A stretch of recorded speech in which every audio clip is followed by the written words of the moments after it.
Hello, everyone. Today is Thursday, December the 14th. I'm Ryan Hill. I'm John Galantis. And you're listening to Clearview Today with Dr. Abadan Shah, the daily show that engages mind and heart for the gospel of Jesus Christ.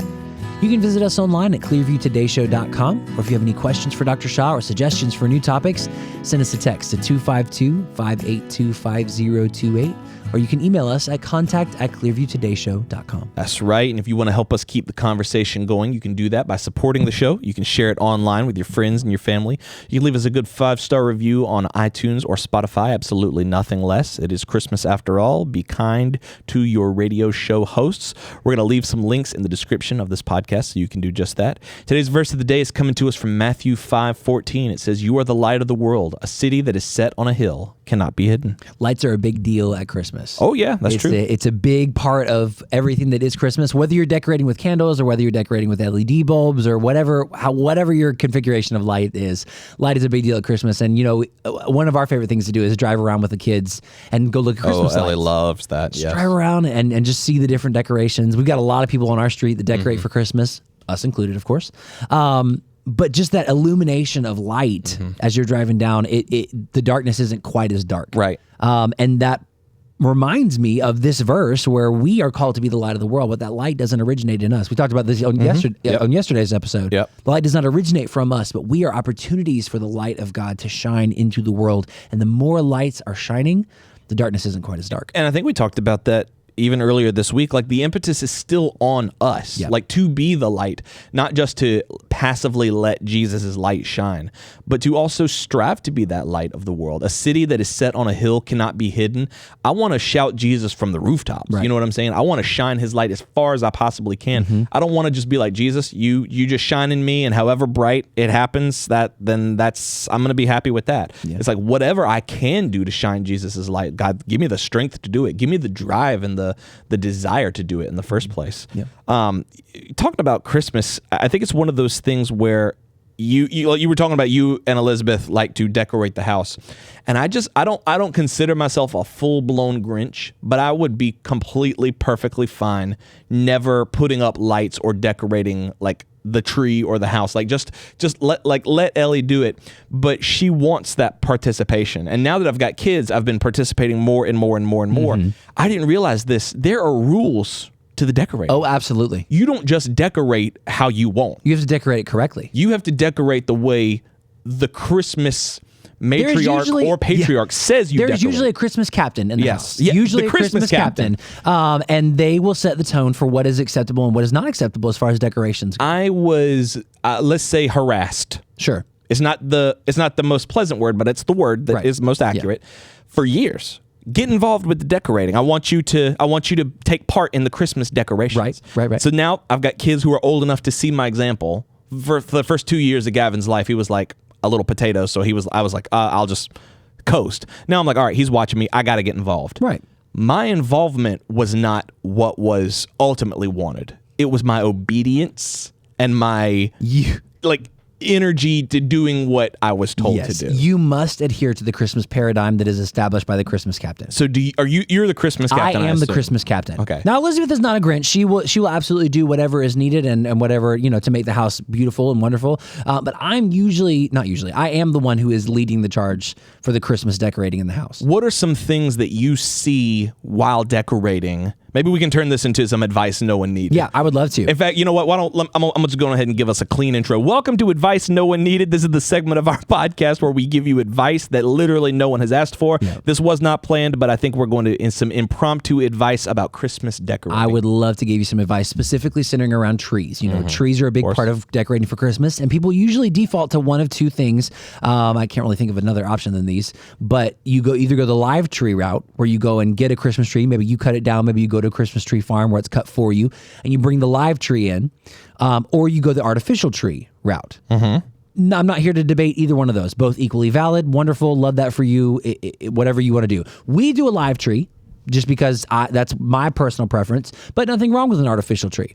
Artificial trees, you typically will store in a compact container. Like a bin. Yeah, a bag, a box, some sort of, nobody usually stores an artificial tree just out. Just yeah.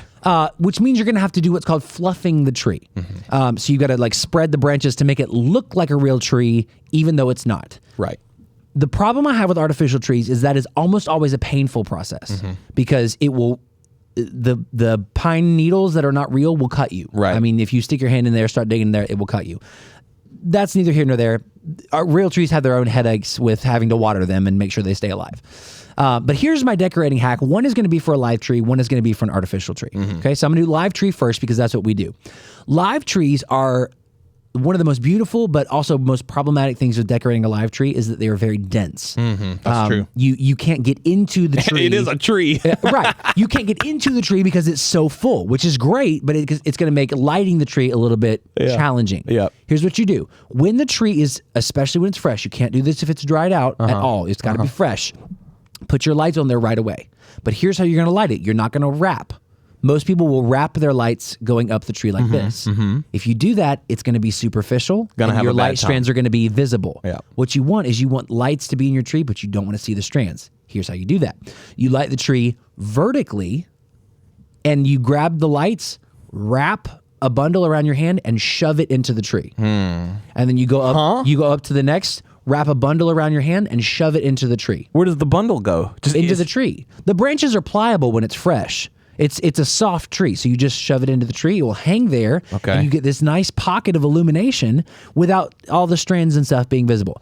Now, you will need a lot of lights in order to accomplish this because you got to light all the way into the tree, not just around the tree. So if you think you have enough Christmas lights, you probably don't. Okay. So maybe you want to buy those. We're past the decorating point pretty much now. Maybe you want to pick those up on like an after Christmas sale this year, so you're ready for next year. That's my hack for a live tree. Wow. So what was there another hack? Was there hack number 2? Here's that number 2 hack, and this is for an artificial tree. You can do this with a real tree, but it's really designed for an artificial tree. One of the biggest problems with an artificial tree is being able to see straight through to the trunk, and it looks bare. Okay. If you don't fluff it correctly, or if you don't have, like if your tree has maybe seen a lot of use, it looks bare. Yeah, husbands, unsuspecting husbands out there who think that you're helping your wife, you can't just put the tree up and walk away. No. Don't make my mistake. Don't do that. So here's how you make your tree look more full. You take some regular plain ceramic ball ornaments, or they can be plastic or just like reflective ornaments. Right. Hang those toward the center of your tree. Because it's, you can reach into the trunk of the tree. It's an artificial tree. Hang those toward the center of your tree, then your lights, then the rest of your ornaments that are pretty, that your kids have made, that whatever your aesthetically pleasing ornaments, hang those toward the outside. The lights, the glass balls or plain balls that are inside will reflect the lights from your tree and give it a more full appearance. This is your Beethoven's Ninth right now. This is your element. Yes. You are in. I am firmly in my bag. I don't know. I don't even know what to say to begin to get to the bottom of that. So I'm just going to say thanks for the advice. Sure, no problem. It's one of the things where, like, if you're gonna be passionate about something, be the best at it. And that's what you've chosen to do here today. Ho, ho, ho. Do you think people are going to take this advice, or do you think we're going to keep having this Christmas tree struggle throughout the ages? I don't know. I think some people listening are probably like, oh, and that's about it. Yeah, that's about it. It works for me. Yeah. Hey, listen. Whatever. See, I literally didn't even put the tree up. Ellie did it. Really? Yeah, Ellie did it. You guys have an artificial tree. Yeah, we got an artificial tree. Of course. Because all I want to do is set it up, plug it in, go get in the chair. I'm the type of person where, like, I want the decorations to be done because I'm living for the moment where I sink into the chair, turn the fireplace on, and then we're good. And then hopefully someone else will, like, organize the Christmas festivities for me. Yeah. Yeah. And it's good when you have little children. Here's some other unsolicited advice. Go ahead and have some children. Because when you have children, your family comes to you. Get you some children. Get you some youngins, because then your family comes to your house for Christmas. You ain't going nowhere. I got me a baby. Y'all come on to the house. I'm staying from the moment I wake up. I'm staying in my PJs. Y'all coming to my house. That's my Christmas advice. That didn't seem to work for me. Yeah, sorry about that. Yeah. Sorry about that. Yeah. Truly so sorry. That's okay. I got a tree. Write in and let us know if you try those hacks with your tree. Let me know. John may not care quite as much, but let me know. I want to know if the hacks worked for you. It works for me. I want to know if it works for you. 252-582-5028. Or if you have Christmas decorating hacks of your own, let us know. I'm always looking for some tips and tricks to make my decorating process smoother. You know good and well, Pastor Shah don't decorate the tree, right? Yeah, Nicole does that. But Nicole and I have had, we've swapped tactics about decorating. So. I think he decorates. I think he puts ornaments on the tree, but I don't know how much he's setting up and fluffing. Nicole is the Christmas captain. That 100%. Absolutely. If you're the Christmas captain, let us know in your house. We're going to grab Dr. Shah for the rest of our show, so stay tuned. We'll be back after this. Hey there, listeners. I'm John Galantis. And I'm Ellie Galantis. And we just want to take a quick second and talk to you about Dr. Shah's and Nicole's book, 30 Days to a New Beginning, daily devotions to help you move forward. You know, this is actually the second book in the 30 Days series, and the whole point of this devotional is to help us get unstuck from the ruts of life. You know, when it comes to running the race of life, it matters how you start, but a bad start doesn't ultimately determine how you finish the race. You can have a good finish even with a bad start, and that's where this book comes in. No matter who you are or where you are in life, you're going to get stuck. Instead of going out and buying some gadget or some planner, like I know I've done several times. I know that's right. 30 Days encourages you to find your fresh start in God's Word. And life doesn't have a reset button, but our God is a God who does new things. His mercies are new every day, which means every day is a new chance for you to start over. You can grab 30 Days to a New Beginning on Amazon.com. We're going to leave a link in the description box below, and if you already have the book, let us know what you think about it. That's right. Send us a text, 252-582-5028. Share what God has done in your life through this devotional. Hey, maybe we'll even read your story on the air. Ellie, you ready to get back to the show? Let's do it. All right.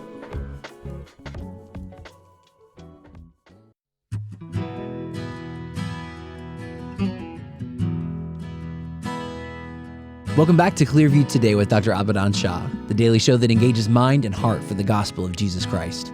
You can visit us online at clearviewtodayshow.com, or if you have any questions or suggestions for new topics, send us a text at 252-582-5028. That's right, and we are here live in the Clearview Today studio. We're not really live, but we're here. We are alive. live. Yeah, we're alive.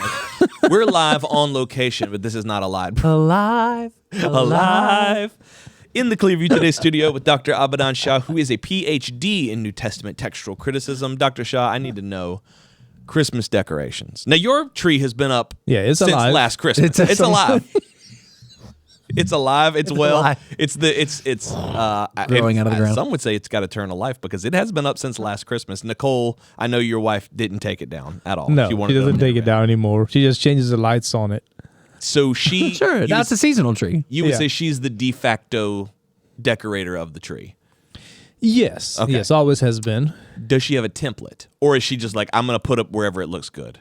Like, put the tree anywhere? No, or like, does she put decorations on The method of decorating the tree. Because that can be, depending on who you are, that can be a very delicate procedure. I heard someone really gets particular about My that. My man's got methods. Me. I'm talking about me. See, My like, man's got templates. See, like, some people want their kids to help them. Some people want their kids to leave and go away.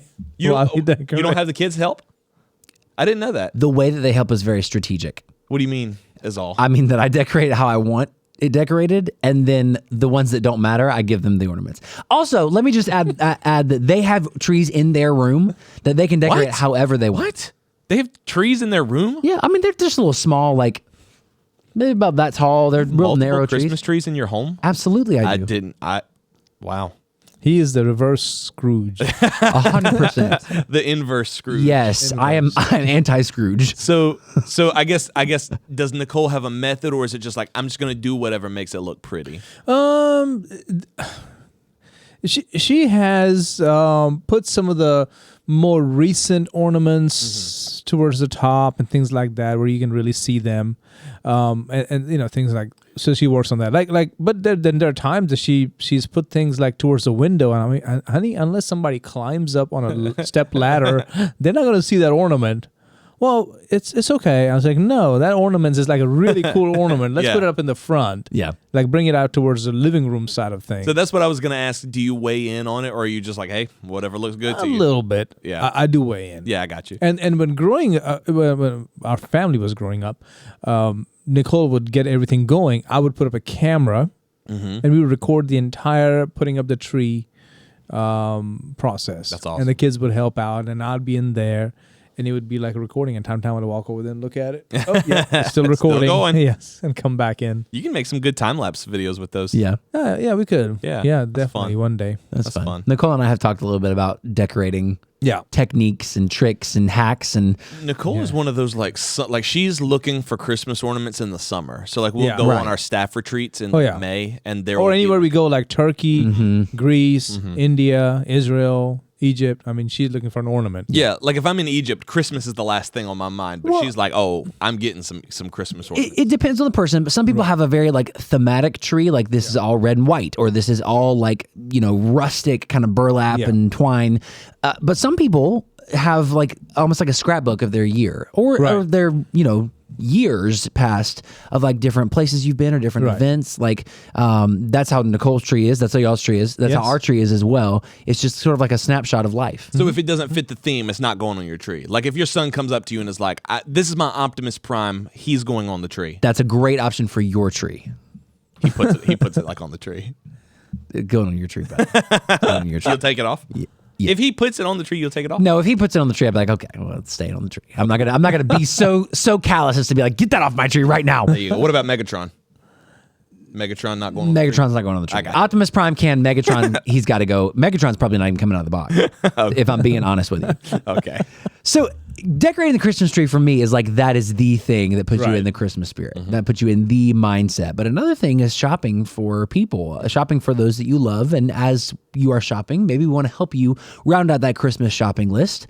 We're starting a brand new segment here on the show every month. I think we did one already. Yeah. I think this is our second one. Yeah, every month we are going to have what is being read on Dr. Shah's bookshelf. You know, is that the name of the segment? Did we land? It's I on a don't segment? think we have a cute name, but it's Dr. Shah's book club. Here's the thing: if Oprah can do it, if Reese Witherspoon can do it, we can do it. With books that And I hate to say it, but we have better books than they're picking. That's exactly what I was going to say. Reese Books that Witherspoon ain't got the PhD. are going to enrich your life. Oprah ain't got a PhD, right? No. She ain't got a PhD. No. No. But She's a successful woman. Oh yeah. Yeah. But her not taste really. in books may not be, you Yeah. know, everybody's cup of tea. Yeah. But if you're listening to the Clearview Today show, more than likely Dr. Shah's book club is for you. Now, this is not a service where you sign up to get the books. Maybe we'll work on that in the future. Please hold on, because this just dropped into my noggin. If Oprah's taste isn't your cup of tea, let me refer you to the PhD. Oh my goodness gracious, dude. You're welcome. That's going on a shirt right now. That's going to be available on the Clearview Today store before this episode is even over. All right. We're getting really silly. What is this month's book, Dr. Shah? This month's book, since it's Christmas, I chose to bring up What If Jesus Had Never Been Born by D. James Kennedy. Oh, very nice. Good question, too. My introduction to Dr. D. James Kennedy came when I was in college. This is going back to 1992 in our evangelism class. And they had, Dr. D. James Kennedy's gospel plan of salvation, and evangelism explosion is what they used to call it. Okay. And I was like, wow, this is pretty good. I don't know who this guy D. James Kennedy is, but he's done a great job of laying it out how to share the gospel. Now, there is no perfect plan of salvation, folks, right? There's no, there is a plan of salvation, which is by grace through faith in Christ alone. But what I'm saying is the presentation. There are a lot of different plans out there, like faith and evangelism explosion, like with D. James Kennedy, and then several others, sharing Jesus without fear. Those are different, just kind of helping you share the gospel. But I really was just amazed by D. James Kennedy's plan, evangelism explosion, and then come to realize, oh wow, wait, this is a very famous preacher, theologian, apologist, and pastor of a pretty large church in Fort Lauderdale, Florida. And that came about later on, that I found out all those things. And so I began to read his books. And one of the books that I read was What If Jesus Had Never Been Born? And this is after I entered the ministry. Right. This book that he put together with Jerry Newcomb came out in 1994. And I must have read it sometime in like 97, 98, somewhere there. Wow. Yeah, the revised edition came out in 2001, and it was awesome. things that I always believed, but never had enough proof to substantiate it. But then reading this book, I mean, it did it for me. It's like Christianity's impact on the value of human life. Christianity's contribution to helping the poor. Now, growing up in India, you see lots of nonprofits, right? You see a lot of orphanages, women's shelters, home for people suffering with leprosy, those kind of things. But it almost seems like, well, everybody's trying to help somebody. You know, Christians have their places, and then the Hindus have theirs, and the Muslims have theirs. Yeah. But when you actually really do research, guess what you find? They are using the model set by Christians to do the same thing. I know we've done episodes on that in the past where we've looked at how Christianity has shaped Western culture to the point where it would be unrecognizable without Judeo-Christian values. Oh yeah, That's right. Oh yeah. Nonprofits is a very much a Christian idea. It comes from Jesus's parable of the Good Samaritan. Why would somebody who, you know, they were sworn enemies would help? Yeah. Somebody who was left for dead, and that sort of laid the foundation for a lot of these ministries through the ages, not just recently, but through the ages, where when there would be a pandemic or a epidemic, really, in a village or a town or some region, while everybody was rushing out, Christians were rushing in to help the people. See, it's the misattribution, I think, to human goodness. People think, well, of course, people are always going to do that because humans are innately good. That's not the true. case. Yeah, I can look at myself in the mirror, and that's proof enough for me. Like humans are not naturally good. Well, the Bible shows us that over and over again because of our fallen nature, because of our inherited sin. We will choose sin every time. Selfishness. Without that gospel, without the presence of God inside of us, we will choose wickedness. Yeah. That's right. That's right. And those who do exhibit that without, like you said, Dr. Shah, those who do exhibit that in the world without having the grace of God are only copying what they've seen work over here. Right. They're trying to create like almost like a fake, like a facsimile of the real thing. Yeah. Kind of going off the subject here, but some years ago, I'm talking about 20 years ago, I saw this man on TV and he was speaking. And he was Muslim. He was an American Muslim. And he was talking about relationship with God and how personal it is, how deep it is, and how he feels his presence. And I'm like, wow.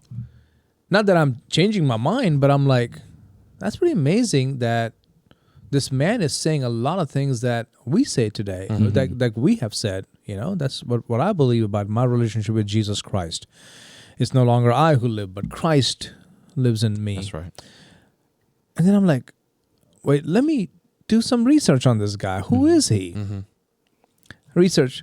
He was some Baptist pastor who renounced his faith and became Muslim. Wow. Unreal. So what he was saying up there, he was not describing Allah. Right. He was actually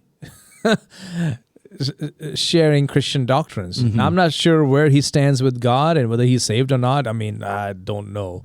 But I'm like, that's not Islam. Yeah, like No. as someone who grew up as the son of a Muslim convert, you know, like because I would hear someone talking about that, and I'm like, I have no frame of reference at all. That sounds kind of similar. Yeah, maybe. but you having grown up, your father converted from Islam to Christianity, Right. So you know instantly yeah. when you hear it, like that's not what that is. That's not the same religion. Yeah. What is that from the Princess Bride? Yeah, you keep using that word. I do not think it means what you think it means. So it's like you're using those languages, but I don't think you know what they mean because they mean this. I wonder if that. that's what like non-Christians, when they hear Mormons talk, they're like, okay, yeah, that's Christianity. Yeah, and the that Christians sounds are right. like, no, That's not true. that man does not speak for us. Wrong. So, going back to D. James Kennedy's book, What If Jesus Had Never Been Born? The next chapter is Christianity's contribution to education, then Christianity's impact on the founding of America. Very powerful chapter. Helped me a lot to direct my thinking. I won't say this book is comprehensive, neither did D. James Kennedy say that, but I think it in a sense sowed the seeds of who I am and why I believe what I believe. It really reminds me of a play that we did here at Clearview Church. It's a very obscure story. A lot of you guys probably have never even heard of it, but it's called It's a Wonderful Life. It's actually a Christmas play. Really, really, really like very obscure B-list movie. You really got to dig in the vaults of It online was a to B-list find when it first came out. Oh, really? I didn't know that. Yeah, it was not as popular, but it then became popular. But this guy is, and see, before we did the play, I purposely didn't watch the movie because I wanted the first time I ever saw it to be with our people performing it. And it's just that. It's this George Bailey discovering how chaotic and how miserable the world is without him. Yeah. And so, like, if that's just one fallen human being, I mean, of course, I know that movie is not scripture, but think about if Christ had never been born, like, how hopeless we'd all be. Yeah. Like, take away just the fact that we'd be lost and dead in our sins, just the state of the world. of the world, the state of society, the state of development, the state of how we regard human life. I mean, all of that is impacted because of Christ coming. It was all through Christ. I mean, he's the one who made this world, right? The pre-incarnate Son of God, the second person of the Godhead, is the one who made everything, and he made us in his image. So all those things were there. We're talking about this in our church, about how these different family groups came and who they were and where they went and what happened to the truth that God had given to them, that through the line of Shem, Eber, Abraham, Isaac, and Jacob, way down will come the Son of God. The truth was there. So a lot of characteristics that today we know are because of Jesus Christ coming into the world. I think they were originally given to all peoples, but in time they lost them. All this about the value of human life was lost. Helping the poor was lost. Education, Christianity's impact on the founding of America, that's a different situation. But Christianity's contribution to civil liberties, Christianity's impact on science, on economics, on sex and family, on health and medicine, morality, arts and music. All these things, I think, originally were given by God to all people, but they began to lose it, and the world went under the cover of darkness until Christ came. And when the gospel began to spread again, when his disciples went everywhere, these things came back into culture. Yeah. And this is what this book is sort of about. And we really see that, I think, in the differences between, I guess, Eastern and Western culture, where Christianity really took off.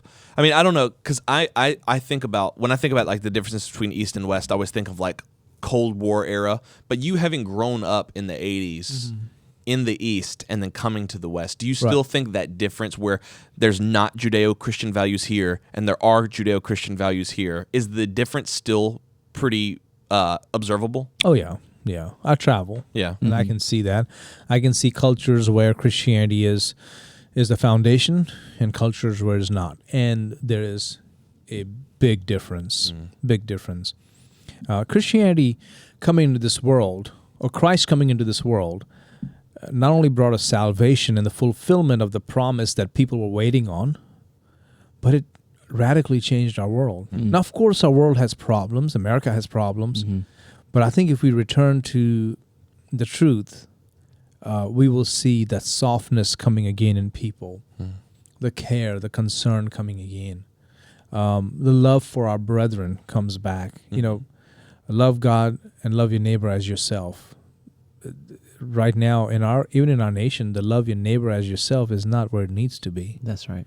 And it needs to come back. And it comes back when we bring Christ back at the forefront of our culture.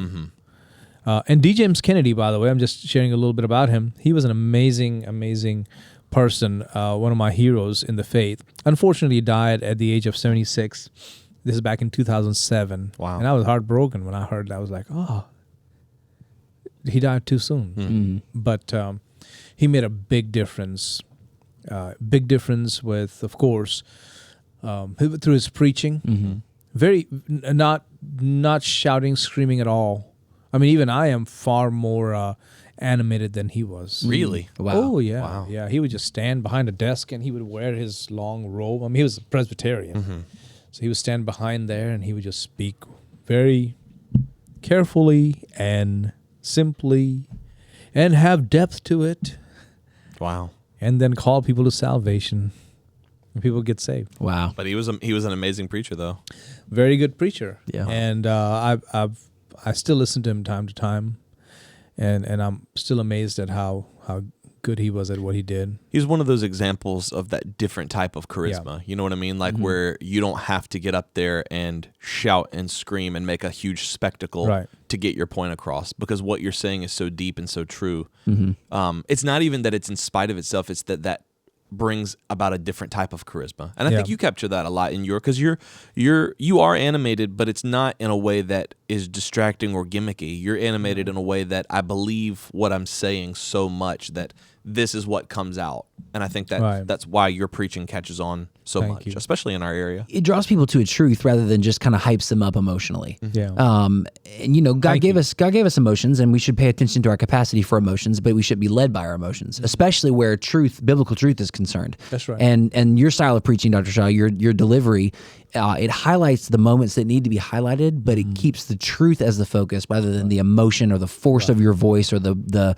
bombastic nature of your hands behind it. It zeroes in on the truth of God's word, which is what preaching ought to do. Well, I like books like What If Jesus Had Never Been Born? I like hypotheticals. A lot of Christians don't. I've actually talked to people who were like, well, I did a devotional one night with the worship team after talking to you, Dr. Shah. Like, what if, like that song "Hallelujah for the Cross"? Where would I be if it wasn't for the cross? Guys, just take a minute and think about where would we be if he hadn't died. And I had someone actually like, why are we talking about this? He did, so there's no point. I like books like D. James Kennedy's because it's when you take a good look at what could have been that you really appreciate what you have. Absolutely. Yeah, You know, like that red light that I just ran. That could have been really bad. And if I had seen how bad that could have been, I would not have run that red light. Yep. You know what I mean? Yeah, of course. I mean, in matters of salvation, matters of just the turn our life has taken by the grace of God, the blessing of even being here at Clearview or having the family that you do, the friends that we have. All of this is by God's grace. That's right. What if that were not the case? Where would I be? Where would you be? Yeah. I don't think it'd be in a good place. Yeah. Yeah. I agree. That's right. As we are approaching Christmas, thinking in terms of, what if Jesus had never been born, what are some ways that we can keep Christ in full view, both for ourselves and for other people around us this Christmas season? Yeah, everything by design. Don't just live your life. Don't just do things. When you get up in the morning, stop and think what this day is about. I do that. In fact, I do that even before I go to bed. At night, I will stop and I will think about, okay, today it has ended. Tomorrow I have this, this, and this. And then I'll go to my notes and see, okay, there's this, this, and this that I have to accomplish along with what is on my calendar. But wait, how can I then let Christ shine through me? How can I anticipate some of the troubles and trials and the unexpecteds that may run into me? Okay, I'm ready now. So I need to choose this course of action. I mean, just the way when we travel, we have to plan, right? Okay, so it's going to get hot. Let me make sure I take some shirts that are nice and cool, cottony. Oh, it's going to get cold. Let me take my heavy jacket. It's not cold right now, but it's going to get cold. Or it's going to rain. Let me take an umbrella or whatever. So we plan. Why don't we plan our day? Why don't we plan the Christmas season? Let's think through. Every morning, it takes maybe a minute max, if that. Today's this day. I have this, this, and this, and I have to accomplish this, this, and this. So this is where I'm going to think today. Yeah. And the days I do it, it's a life lived on purpose for Christ. Amen. The days I don't, it gets chaotic. Yeah. I've been there. You can feel that difference. Make that difference in your life this Christmas season. Keep Christ as the focus and live on purpose every day. Hope you guys enjoyed today's episode. Maybe you learned something. Write in and let us know, 252-582-5028. If you'd like to pick up a copy of What If Jesus Had Never Been Born, we can put a link in the description, or write in and let us know. We'd be happy to let you know where you can pick up a copy. You can also support us online by visiting clearviewtodayshow.com. Scroll to the bottom, click that donate button, and become part of our Clearview Today Show family. John, what's coming up on tomorrow's episode? Tomorrow we have an incredibly special guest. Make sure you are here. Same time, same station. It's going to be great. It's going to be amazing. You're not going to want to miss it. We love you guys. We'll see you tomorrow on Clearview Today.